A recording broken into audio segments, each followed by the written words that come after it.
I've been on a bit of a mission over the last few months trying to help people with solar installations find the best smart tariff for their particular situation based on how much they generate and how much they consume. So I created the rule of thumb, which you can see in a video linked above in the corner there.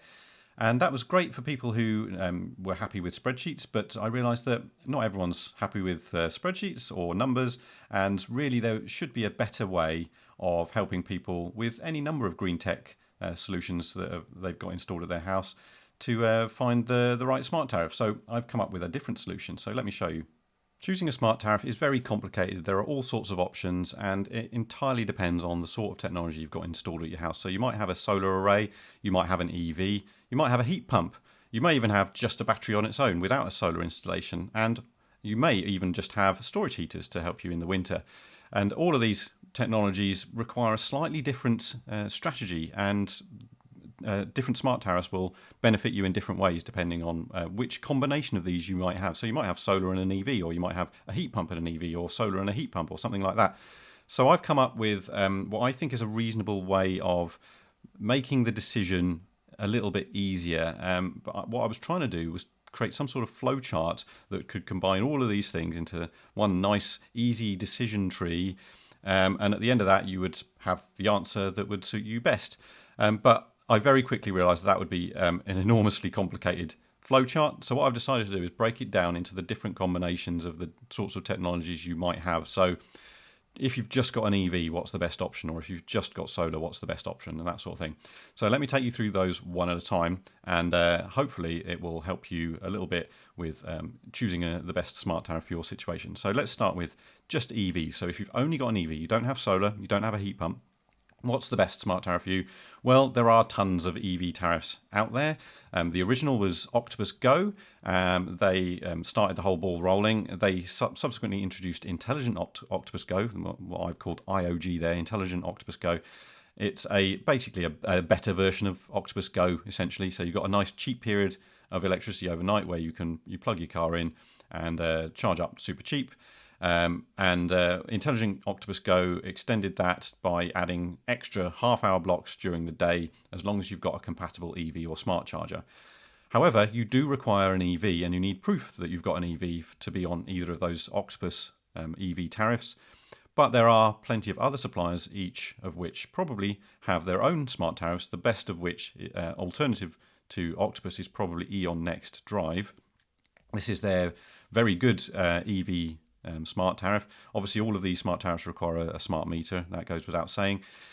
E.ON Next Drive is very similar in some respects to Octopus Go, except you have I think it's 7 hours of cheap overnight rate, and it's actually even slightly better in terms of overnight rate than Intelligent Octopus Go. So that's well worth a look. If you don't have an EV, but you do just have a battery, the situation's extremely similar. You could basically think of your home storage battery a bit like an EV.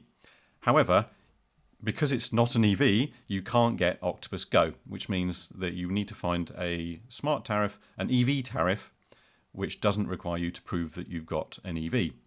In which case, E.ON Next Drive is probably your best bet. So whether you've got an EV or just a home storage battery with no solar or anything else, some sort of EV tariff is the best option for you. So whatever your preferred supplier is, take a look at their website and see what EV tariffs are available to you, and that's probably the best option for you.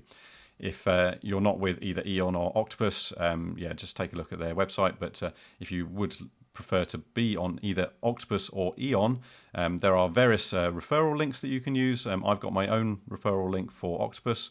I'll put that above at the top of the screen right now. And if you would like to try E.ON Next Drive, then I'll put another referral link for a friend of mine above my head as well, and you can use that instead, and you'll get £50 credited to your account. I think that's the way it works with E.ON. That's certainly the way it works with Octopus. So let's take the other possibility where you just have a heat pump. You don't have an EV, you don't have solar or anything like that. Now, I realise that this entirely depends on what season you're in. So let's take the first situation where you're in the summer. Well, a heat pump is mostly used for heating your house, and in the summer you're not going to need that. So it then comes down to whether or not you use a lot of hot water or not. If you don't use a lot of hot water, then it kind of doesn't really matter what tariff you're on. Some sort of standard tariff is probably fine. However, if you're a very high hot water use household, if you've got a few kids or whatever, if you've got a lot of people in your house and you use a lot of hot water, you might find that Cozy Octopus is a good option for you. Now, Cozy Octopus is really designed for winter use for a heat pump because it's got 3 off-peak dips in the tariff. So you've got a standard sort of typical rate during the day, but at 3 periods during the day, the rate drops down to pretty low levels. And that's the idea there, is that you boost your heat pump during that time so that it warms the house up so that you can ride out the peak period, which happens between 4 and 7 in the evening when the tariff goes extra high. Now, the reason I say if you've got high hot water use, you probably want to use Cozy Octopus instead of the standard tariff is that if you've got high hot water use relative to what you use during the 4 till 7 period, then it's actually better for you to heat your hot water during one of those dip periods in the tariff, and that gives you a better rate which will compensate for the extra high tariff during the 4 till 7 period. However, if you don't use a lot of hot water, then you'll probably find that the peak period that Cozy Octopus has between 4 and 7 is actually detrimental to you, and you'd be better off on a standard tariff. So low hot water use, standard tariff; high hot water use, or in the winter, you probably want to be on Cozy Octopus. So that's the Cozy Octopus is really the only heat pump tariff out there, as far as I can tell. If you know of another one, please let me know, because I'd like to know if there's alternatives to Cozy Octopus out there. But what if you've got storage heaters instead of a heat pump? Well, in the summer, almost certainly you want to be on the standard, just some sort of standard tariff, whatever the cheapest standard tariff you can find is. In the winter, you probably want to be on some sort of economy 7 tariff, or Octopus have just announced a new smart tariff called Snug Octopus. Go check that out, because it's very interesting. If you've got certain compatible storage heaters, Octopus can charge them up overnight, heat them up overnight at a cheap rate, a bit like economy 7, and then you can use them to heat your house during the day, so effectively using off-peak power for that. It's a sort of updated version of economy 7, except it's sort of smart controlled, so I don't know how that changes the situation, but yeah, go check out Snug Octopus if you've got storage heaters. You might find that that's beneficial to you. So what if you've just got a solar installation and you don't have an EV and you don't have a heat pump or any of that stuff? Well, in this situation, it kind of depends whether or not you've got a battery. I'm assuming that most people with a solar installation at this point will have a home storage battery. If you don't, then pretty much any tariff will do, any import tariff will do, as long as you've got a decent export tariff. So most suppliers nowadays will have some sort of export tariff. Octopus have the outgoing tariff, which pays 15 pence per kilowatt hour for everything you export back to the grid. E.ON Next also have an export tariff. I think it's about 16.5 pence, something like that. Correct me if I'm wrong. And there are a number of other suppliers that have export tariffs, but I think Octopus and E.ON are probably the best ones. So go check those out if you want to export your excess solar at a decent rate. If you're on a feed-in tariff payment, you probably want to get rid of the deemed export part of it, because that's not super good at the moment, and you'll be better off then using some sort of sensible export tariff that is available now from Octopus or E.ON Next, for example. Now, if you're on the feed-in tariff, you don't need to give up your generation tariff. You only need to give up your deemed export, the part of that. So that's worth knowing. Talk to your feed-in tariff supplier about that if it's something that you're thinking of doing. But if you do have a home storage battery, then it sort of depends how big that battery is, or how big your array is, as to what the best tariff for you is. If you've got a very big array and a big battery, and it's during the summer, now it's very important that it's during the summer, then probably your best option is one of the 2 flux tariffs from Octopus, either the regular Octopus Flux or Intelligent Octopus Flux. Intelligent Octopus Flux, you do require a compatible battery system, so I think it's GivEnergy and Tesla are the 2 compatible battery systems. But if you don't have either of those, then Octopus Flux will be a very good tariff for you. And the reason I say it has to be the summer and you need a big battery and a big array is that the export rate for those tariffs, the flux tariffs, is very, very high during the 4 till 7 p.m. peak period, which means if you can squeeze as much export into that period as possible, you will always be better off. The rate is far higher than any other export tariff. So what would I classify as a big array in this context? Well, if you're generating more than double your typical monthly consumption, then I would classify that as a pretty big array. And what do I mean by a big battery? Well, I would say the optimum size of battery is roughly the same amount of capacity as you would use in a typical day. So if you use about 7 or 8 kilowatt hours in a typical day, then if your battery is bigger than that, say 10 kilowatt hours, then I would say that's a big battery. If it's smaller than that, say 5 kilowatt hours, then I would classify that as a small battery. So anything that's about the same as your typical usage is a pretty modest battery, and you can make a judgment as whether or not you think that's large or small. It might be on the cusp, and in which case you could go either way on that particular choice. Now, if you've got a small array or a small battery, you may not be able to squeeze very much of your export into that 4 till 7 p.m. period, in which case you might actually be better off with an EV tariff like E.ON Next Drive or any of the other EV tariffs, as long as you don't require an EV. So you probably can't get Octopus Go or Intelligent Go if you've just got solar and you don't have an EV, for example. Now, the reason I say that is because if you've got a battery, you'll probably want to charge it up overnight, and EV tariffs have always got much better overnight rates than flux or intelligent flux. So you'd want to fill up your battery and use that to support your house when you've got not much solar to support your consumption. And of course, if it's the winter, then you won't have much excess to export anyway, so you'll almost certainly want to be on some sort of EV tariff instead of the flux. So if you've got solar, probably, and you've got a decent array and a nice big battery, then you might want to switch every 6 months or so between Octopus Flux and E.ON Next Drive or one of the other alternative EV tariffs.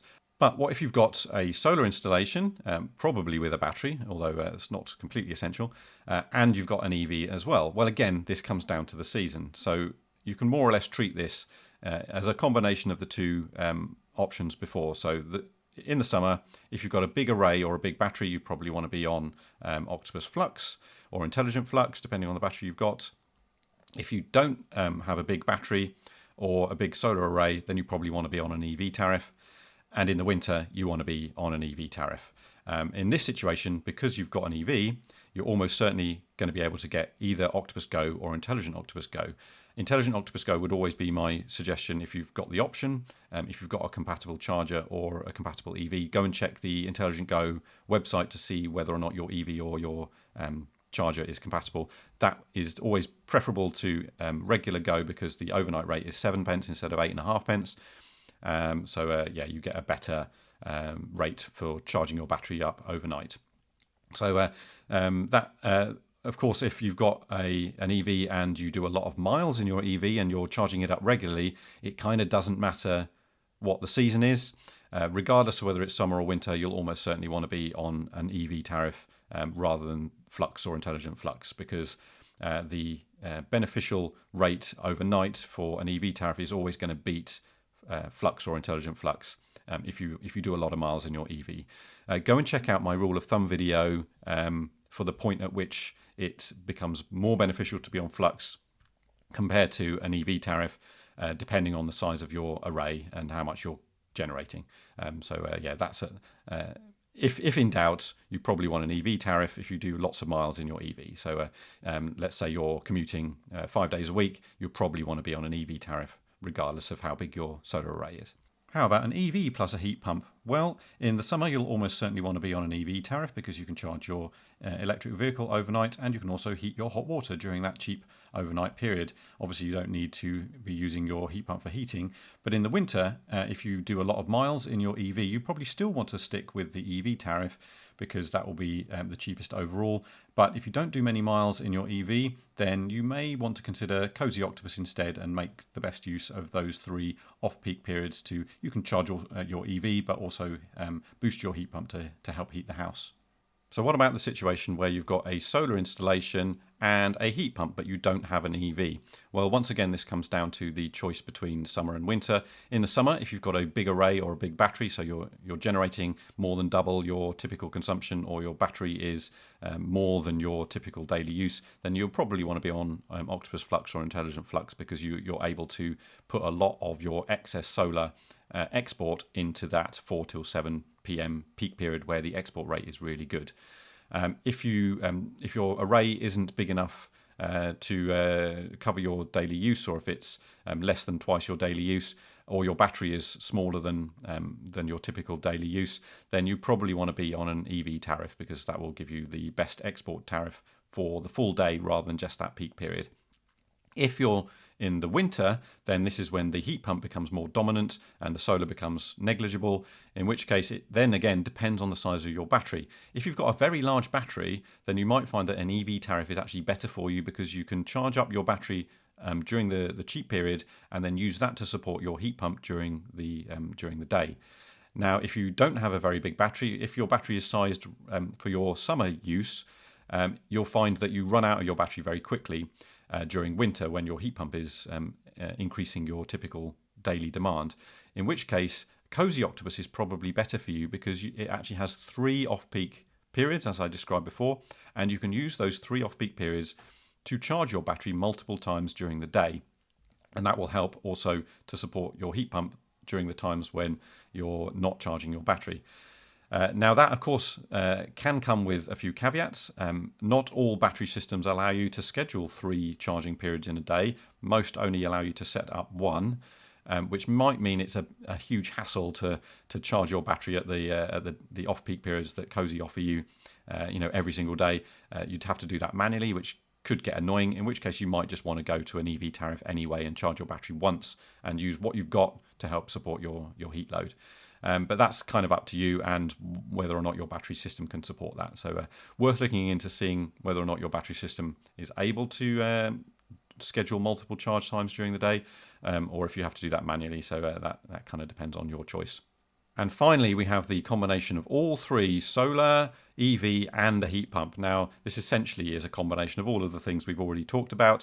Once again, it almost certainly comes down to a choice between summer and winter, unless you've got very high EV use, in which case just go straight to the EV tariff. And because you've got an EV, you've got a choice between Octopus and any of the other suppliers, any one of the very good EV tariffs that are available out there. If you don't use your EV a lot, so Kat and I, we only use our EV a couple of times a week, which means that we don't actually do that many miles and we don't need to charge it that often, maybe once every couple of weeks. In that case, we tend to do the split between summer and winter. So we also have a pretty big array and a pretty big battery. So we would tend to go towards Octopus Flux during the summer, and then during the winter, we would tend to go with an EV tariff, because we've got a big battery, so we can charge it up during the off-peak period, and that supports our heat pump use during the day. But once again, if you've got a small battery, you might want to consider Cozy Octopus for the winter, because of those 3 off-peak periods, instead of filling up a very large battery once. Now, I would say this is the ideal situation, because once you've got all 3 of these things at your house, the synergies between them mean that you're absolutely maximising the savings that you can make, and you're benefiting from all of these options in terms of smart tariffs. So if you've only got 1 or 2 of these things, definitely aim to get all 3, because you definitely won't regret it. We've got all 3 of these, and I couldn't be happier. I think it's a brilliant situation to be in. So yeah, I definitely recommend aiming for all 3 if you can. So I know I said at the start that I was aiming to make this as simple as possible, and I realised actually those were still quite complicated, all of those flowcharts, and maybe you're still confused and you still can't decide. Well, I've got the answer for you. If you can't decide, just get an EV tariff. It's almost certainly the best option in most situations, and if it's not the best option, it's a very good option, and you probably won't miss out too much. The benefit of an EV tariff obviously is the very good off-peak period, and if you can load shift as much of your demand into that period as possible, then you benefit even more. So, dishwasher, washing machine, things like that you can put scheduled to turn on during that off-peak period, then you benefit from that really good off-peak rate for pretty much all of your use. So you really can't go wrong with an EV tariff. You might find very small benefits by moving to one of the other smart tariffs, given the situation that I've described in those previous flowcharts. So yeah, maybe you want to switch tariffs every 6 months or so between summer and winter. But if you can't be bothered to do any of that stuff, just go with an EV tariff. That's almost certainly the best option. So I hope you found that useful. I know it's very confusing and complicated with so many options available to you. If you found that this has helped you in any way, please subscribe to the channel if you're not already. And if you want to support in other ways, you can use my referral link for Octopus. I'll put that above my head once again. Alternatively, we have a Buy Me a Coffee account. And if you feel that it's worth chucking me a couple of quid on there, I'd certainly very much appreciate it. Thank you very much for watching. I will catch you in the next one.